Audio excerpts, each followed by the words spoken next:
السلام علیکم ورحمۃ اللہ۔ آج ہم انشاءاللہ اذان کا ترجمہ پڑھیں گے۔ بہت ہی خوبصورت کلمات ہیں اذان کے، اور انتہائی بابرکت اللہ کا نام لیا جاتا ہے۔ اذان میں اللہ کی کبریائی، اللہ کی بڑائی اور گواہی دی جاتی ہے کہ اللہ کے سوا کوئی عبادت کے لائق نہیں، اور آپ صلی اللہ علیہ وآلہ وسلم اللہ کے رسول ہیں، اور پھر نماز کے لیے بلایا جاتا ہے، کامیابی کی طرف دعوت دی جاتی ہے۔ تو انتہائی خوبصورت کلمات ان کا آج ہم انشاءاللہ ترجمہ، مطلب، مفہوم یہ پڑھتے ہیں۔ اللہ پاک ہمیں یہ خوبصورت کلمات زندگی بھر ادا کرنے کی توفیق عطا فرمائے۔ تو اذان جب کہی جائے تو ساتھ ساتھ اس کا جواب یہ ہوتا ہے کہ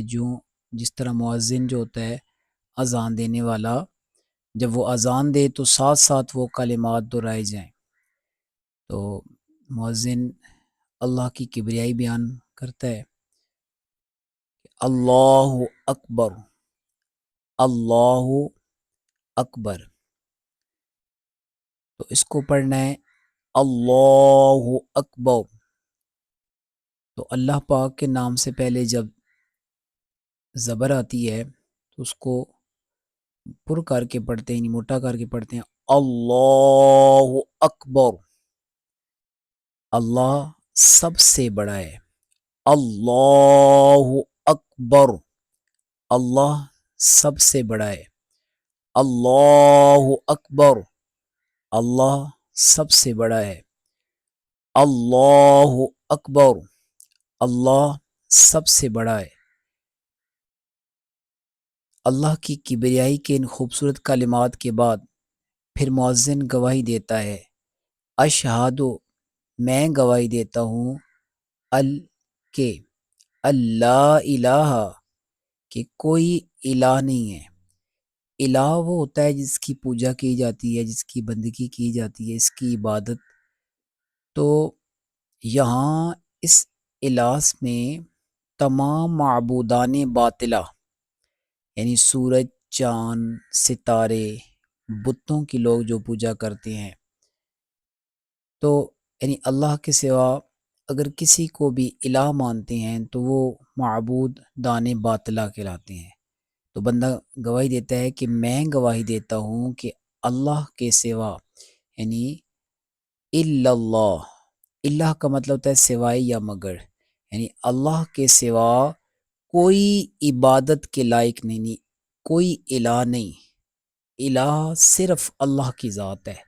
تو بندہ کیا گواہی دیتا ہے، اشہد اللہ الہ الا اللہ، میں گواہی دیتا ہوں کہ اللہ کے سوا کوئی عبادت کے لائق نہیں، واشہد، اور میں اشہد، اس میں ہے اشہد انا، میں گواہی دیتا ہوں کہ اللہ الہ الا اللہ، یعنی اسی گواہی کو دوبارہ پھر دہرا رہا ہے بندہ کہ میں گواہی دیتا ہوں کہ اللہ کے سوا کوئی عبادت کے لائق، لا الہ الا اللہ، اللہ کے سوا کوئی عبادت کے لائق، اس میں ہر معبودان جو باطلہ ہیں، باطل معبود ہیں جن کی پوجا کی، ان سب کی نفی ہو رہی ہے۔ تو صرف عبادت کے لائق ایک ہی ذات ہے، وہ ہے اللہ رب العزت کی عظیم ذات۔ پھر بندہ یہاں تک یہ توحید اور پھر رسالت کے بارے میں گواہی ہوتی ہے، اشہادو، میں گواہی دیتا ہوں، انا، کہ بے شک، محمد رسول اللہ، کہ محمد صلی اللہ علیہ وآلہ وسلم اللہ کے رسول ہیں۔ پھر بندہ گواہی دیتا ہے، اشہد ان محمد رسول اللہ، میں گواہی دیتا ہوں کہ محمد صلی اللہ علیہ وآلہ وسلم اللہ کے رسول ہیں۔ دیکھیں نا، اذان میں کہا جاتا ہے اشہد ان محمد رسول اللہ، جبکہ کلمہ پڑھتے ہیں تو اس میں کیا کہتے ہیں، لا الہ الا اللہ محمد در رسول اللہ، تو وہاں پڑھتے ہیں محمد الرسول اللہ، تو اذان میں پڑھتے ہیں اشہد ان محمد در رسول اللہ۔ اسی طرح جو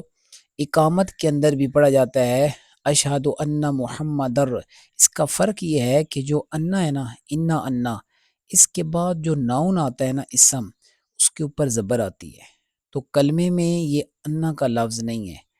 تو تو اس وجہ سے وہاں پہ پیش آئی ہے لا الہ الا اللہ محمد الرسول اللہ، وہاں پہ کیا ہے محمد تو اذان اور اقامت میں کیا الفاظ ہوں گے اشہد ان محمد در رسول اللہ، یہ انا جو رفع ہے اس کی وجہ سے یہ اپنے ماں بعد جو ناؤن ہوتا ہے اسم ہوتا ہے اس کے اوپر زبر دیتا ہے، تو اس وجہ سے اس کے اوپر یعنی لفظ محمد صلی اللہ علیہ وسلم کے اوپر زبر ہم نے پڑھی ہے۔ تو اس کے بعد گواہی کے بعد نماز کی طرف بلایا جاتا ہے حیا، حیا کا مطلب ہے آؤ، حیا علی الصلاۃ، نماز کی طرف، علی کا مطلب ویسے تو پر ہوتا ہے نا، لیکن یہاں علی الہ کے معنی میں یعنی کی طرف، نماز کی طرف آؤ، حیا علی الصلاۃ، آؤ نماز کی طرف، حیا علی الفلاح، تو صلات دو دفعہ نماز کے بارے میں بلایا جاتا ہے، اور پھر بتایا جاتا ہے کہ یہ جو نماز ہے، یہ جو صلات ہے، اصل میں یہ فلاح ہے، یہ کامیابی ہے، حیا آؤ علی الفلاح، حیا علی الفلاح، فلاح کا مطلب وہ کامیابی، تو فلاح عربی کا وہ جامع لفظ ہے کہ اس سے دنیا کی بھی کامیابی مراد ہے اور آخرت کی، یعنی ہر قسم کی کامیابی، تو حیا علی الفلاح، آؤ فلاح کی طرف، آؤ کامیابی کی طرف۔ تو اس کے بعد اگر فجر کی اذان ہو تو مؤذن اس میں یہ خوبصورت کلمات کا اضافہ کرتے ہیں الصلاۃ خیر من النوم، نوم کا مطلب ہوتا ہے نیند، لا تاخذہ سنۃ ولا، اسے نہ اونگ آتی ہے نہ نیند، تو نوم کا مطلب کیا ہے نیند، الصلاۃ نماز خیر بہتر، من سے نوم نیند، تو نماز نیند سے بہتر ہے، الصلاۃ خیر من النوم، نماز نیند سے بہتر ہے۔ تو پھر اس کے بعد اللہ اکبر لا الہ الا اللہ کی کلمات، تو تکبیر اقامت جب ہوتی ہے، تکبیر اقامت میں تکبیر پڑھ جاتی ہے، اس کے اندر یہ الفاظ اضافہ ہوتا ہے قد قامت الصلاۃ، قد کا مطلب ہوتا ہے بے شک، قام قائم ہونا، صلاۃ نماز، نماز کھڑی ہو گئی، قد قامت الصلاۃ بے شک تحقیق نماز قائم ہو گئی، اللہ اکبر اللہ اکبر،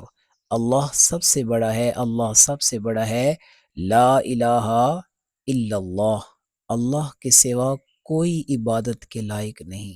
اللہ رب العزت ہمیں اسی کلمے کے اوپر زندگی عطا فرمائے، اور جب ہم دنیا سے جائیں ہمیں یہ کلمے کی، اسی کلمے کی سلامتی عطا فرمائے، اور اللہ تعالیٰ اس کلمے کی برکت سے دنیا اور آخرت میں ہمیں بھلائیاں عطا فرمائے، آمین یا رب العالمین۔